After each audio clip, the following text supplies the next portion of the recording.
Tân ar y Comin, Llew Jones. Pennod 18. Eisteddau teulu dôl nant a'r hen wraig a Tim yng nghegin fawr y ffermdy. Roedd Mrs Evans wedi mynnu gwneud te, ac yn awr, roedden nhw gyd yn yfed a rhyw swildod a nesmwyth wedi disgyn dros bawb. Edrychai'r hen wraig o gwmpas y gegin a'i llyged yn gwibio i bob twll a chornel fel llygod bach. Edrychai Tim ar ei gwpan, ond ambell waith hefyd fe daflau lygad ar Megan, ac unwaith fe daliodd hi yn gwneud hynny, ac am foment hir by'r ddau yn edrych i lyged i gilydd. Roedd yr hen wraig newydd fod yn adrodd ei stori drist am farwolaeth Duncan wrth Mary Evans, gan awgrymu ei bod hi'n awr yn dlawd iawn ac yn hollol ddigefen, ac os oedd gan Mrs Evans rhyw henddillad wedi bwrw hibo, doedd yr enedydd fel sipsi dda, ddim yn mynd i adael i'r cyfle yma i fegian tipyn fynd hibo heb wneud yn fawr ohono. Nawr te, mi ai mofyn dy waled i Tim, meddai Mrs Evans gan godi ar ei thrad a mynd allan. Mae gen i rhywbeth i Megan hefyd, meddai Tim, gan edrych ar Tom Evans yn unig. O, a beth yw hwnnw? Gofynodd Tom Evans braidd yn syn. Yn lle ateb, cododd Tim a mynd allan i'r cart. Daeth yn ôl ar unwaith a pharsel bach wedi lapio mewn papur llwyd. Cynigiodd ef i Megan. Beth yw e? Gofynodd yr uneth heb estyn llaw i'w dderbyn. Agorodd Tim y parsel. Gwelsant ddilledyn o ryw fath. Un coch. Dy bwl over di, meddai Tim. Fe glywes i ti'n gweiddi ar y sarjant pan o'n i'n rhedeg lan y lôn 2 flynedd yn ôl. Mod i wedi dwyn dy bwl over di. Rhag ofan dy fod ti'n credu o hyd mae dwy'n i nes i. Wi wedi chadw hi. Gwelodd Megan yn gwrido, a stopiodd. O, mae'n ddrwg gen i, medda'r uneth. Cododd Tim ei eiliau. Megan yn dweud i bod e'n ddrwg gen ddi. Teimlai fel gwenu, ond ni wnaeth. Fe ddwedodd mam wrthai wedyn, meddai Megan. Estynodd Tim y pullover coch iddi eto. Ysgwydodd hithau ffen. Ti pia hi. Mae mam wedi rhoi i ti. Unwaith eto, roedd hi'n gwrido yn goch. Yna daeth Mary Evans i mewn a'r hen waled yn ei llaw. Estynodd i'w gŵr. Dwed i'r cyfan wrtho fe Tom, meddai. Yna. A phawb yn ddistaw ac yn gwrando'n astyd ar bob gair. Fe adroddodd Tom Evans yr holl hanes. Am y detectif rhyfedd hwnnw oedd wedi galw, ac am Mrs Evans o'r diwedd yn mentro agor yr amlen bwysig, ac yn dod o hyd i'r tystysgrifau oedd yn profi bod Tim Boswell yn fab i etifedd Plas Bryn Brain yn Sir Benfro. Dwedodd fod y dystysgrif priodas a'r dystysgrif geni yn profi hynny heb unrhyw amheuaeth o gwbl.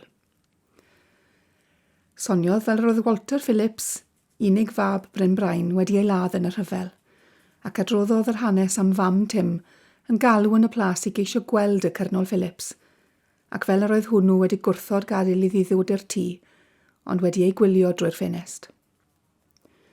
Wedyn soniodd am ei ymweliad ef a Mary Evans a Phlas Bryn Brain, ac fel yr oedd yr hen wr bonheddig wedi dod i ddol nant yn ei Rolls Royce mawr i holi rhagor o hanes ei wyr, Tim Boswell. Ac wedi sôn ei fod wedi ystyried newid ei ewyllus, a gwneud Tim yn etifedd iddo, yn lle mab ei chwaer, rhyw ddyn ifanc o'r enw Rodney Langdon. Ac i orffen, dywedodd ei fod wedi addo ffonio'r hen Gyrnol Phillips ar unwaith os deiau Tim yn ei ôl. Ac rwy'n mynd i wneud hynny'r pnawn ma, meddai Tom Evans gan wenu ar Tim. Eisteddau hwnnw mewn stwmp yn ei gader. Yr oedd yr hanes a adroddodd Tom Evans mor rhyfedd ac wedi dod mor sydyn a dirybydd fel na allai Tim feddwl yn glir o gwbl. Beth oedd hyn oll yn ei olygu? Pa wahaniaeth oedd y newyddion yn mynd i wneud iddo fe? Fe wyddai o'r diwedd pwy oedd ei dad. Gŵr bonheddig o Sir Benfro oedd wedi ei ladd yn y rhyfel. Ond oedd e ddim yn teimlo fymryn yn wahanol ar ôl cael y wybodaeth yma. Tim Boswell y sipsi oedd e o hyd. Ond roedd Mr Evans wedi sôn am ewyllus. A oedd hyn yn golygu fod yr hen Gyrnol yn mynd i adael ei blas a'i dir a'i arian i gyd i Tim? Roedd Mr Evans wedi hanner awgrymu hynny. Ond beth na ef, Tim Boswell y sipsi, a Phlas mawr yn Sir Benfro? Dyna ti, Tim, meddai Mary Evans. Dyna ti wedi cael yr hanes I gyd. O'n ni ddim yn nes i'n iawn I agor yr amlen. Ond rwy'n meddwl do fe. Oherwydd nawr rwy ti'n gwybod pwy wyt ti a... Pwy ydw I? Torrodd Tim ar ei thraws. Wel ie, Tim, meddai Mrs Evans wedyn. Ac os yw Cyrnol Phillips yn mynd I newid I wyllus, meddwl am y gwahaniaeth mae hynny'n mynd I wneud I ti. Fe fyddi di'n ŵr bonheddig ar ben dy ddigon, Tim. Gwenodd Mary Evans yn dirion arno. Yn dawel bach, fe deimlau gryn falchder mae hi oedd wedi dod ar holl ffeithiau i'r gole. Y ffeithiau oedd yn mynd I wneud Tim Boswell yn ŵr bonheddig cyfoethog. Dim ond iddo cael siwt newydd. A bath, falle, cyn bod yr hen ŵr bonheddig yn dod. Roedd yr hen Edith wedi bod yn gwrando mor astyd a neb ar y stori oedd gan Tom Evans i'w hadrodd. Wel, wel, meddyliodd. Yr oedd Sarah Boswell wedi gwneud hi. Roedd hi hunan wedi priodi teiliwr, ond roedd Sarah wedi cael mab y plas. Ond roedd pethau rhyfedd fel yna'n digwydd amser rhyfel, meddyliodd. Ni allai hithau chwaith am gyffred y gwahaniaeth roedd y newyddion hyn yn mynd I wneud I fywyd Tim, a thrwyddo fe yw bywyd hithau. Fe fyddwch chi'n aros ar y comin heno nawr, wrth gwrs, meddai Tom Evans. Ro'n I wedi meddwl, atebodd Tim. Wrth gwrs, meddai Tom Evans. Mwy na thebyg y bydd dy dad ci y Cyrnol Phillips yn dod ar unwaith ar ôl y caeneges iddo heno. Ei dad ci.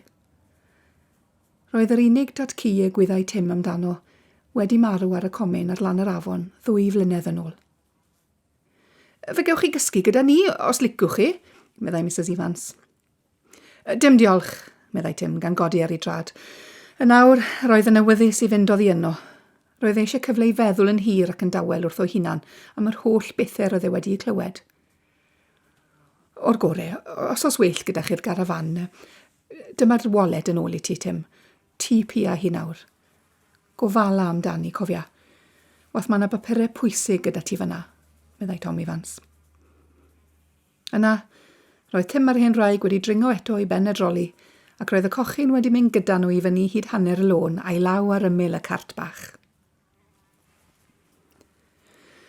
Fe gyrraeddodd y Cyrnol Phillips Bryn Brain fiarth ôl nant yn ei Rolls Royce mawr Llwyd yn union am 10 o'r gloch fore tranoeth. Ar unwaith, roedd yr hen ŵr bonheddig yn ddiamynedd eisiau gweld I wyr. Eglurodd Tom Evans iddo y byddai'n ei garafan ar y comin bach ger llawr afon. Yna, roedd y Cyrnol ar biga'r draen eisiau mynd yno. Bu'n rhaid I Tom a Mary fynd gydag yn y car mawr heb wastraffu dim rhagor o amser. Nid oedd Mary Evans eriod o'r blaen wedi bod mewn Rolls Royce. Roedd e'n brofiad rhyfedd iawn. Llithrodd y car I fyny'r lôn yn esmwyth, fel pen abai un twll na rhigol ynddi o gwbl, symudau mor llyfn. Yna roedd e'n llifo'n ddistaw dros y bont. Cyfeiriodd Tom Evans a'i fus at y darn comin I slawr bont, a throdd y car mawr yn urddasol I lawr gyda gymyl yr afon. Ond, meddai Tom Evans gan edrych yn syn, Mary, dyn nhw ddim yma.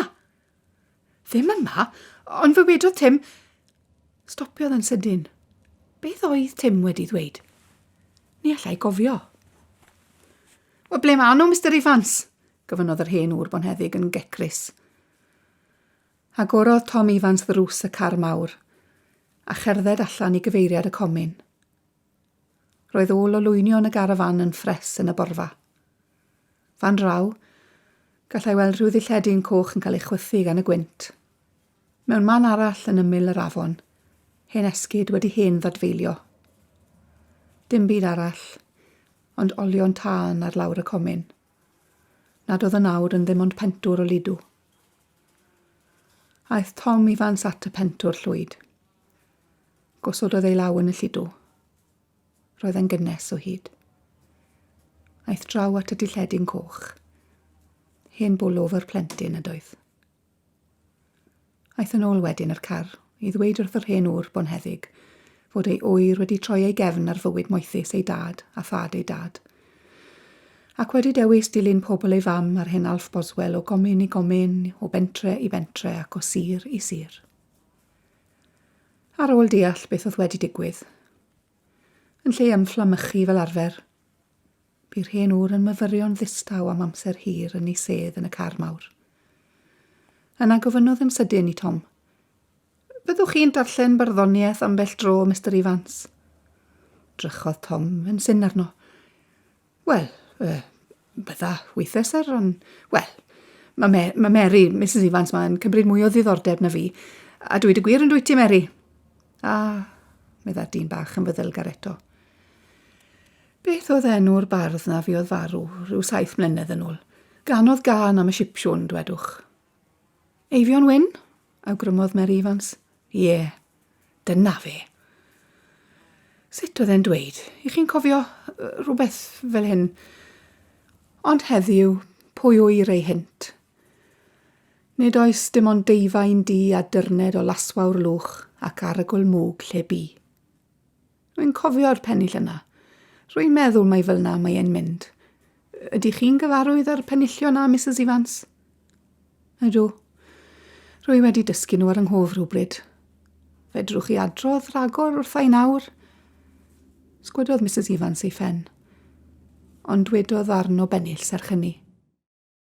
Nid oes iddo ddewis fro a melys yw hwn i'w byw, crwydro am oes lle mynno ei hun, a marw lle mynno diw. Gwelodd ben yr hen ŵr yn mynd i fyny ac i lawr fel pendil cloc. Diolch i chi, madam. Diolch yn fawr. A melys i hwn i'w byw. Crwydro am oes lle mynno ei hun, a marw lle mynno diw. Doedd ei lais yn ddim mwy na sibrwd wrth iddo ddod i ddiwedd y pennill. Roedd y llygaid glas wedi cau. Yna, gan ei agor yn sydyn, dywedodd mewn llais grynedig. Wyddwch chi, pwy sydd i ddweud nad yw'r hogyn wedi dewis yn ddoeth wedi'r cyfan? Gwelodd Mary Evans wlythu'n gloiw yng nghornel llygad yr hen ŵr, a dwedodd, fe ddaw yn ôl to, rwy'n siŵr. Daw wrth gwrs, meddai ei gŵr. Mae'r ebol gyda ni o hyd. Ysgwydodd yr hen ŵr i ben. Yna gwnaeth arwydd ar y sioffer, a chychwynodd y car mawr ar ei ffordd yn ôl dros y bont i gyfeiriad dôl nant. Fe ddaeth Tim Boswell yn ei ôl hefyd. Ond stori arall yw hadrodd rhywbryd eto yw honno.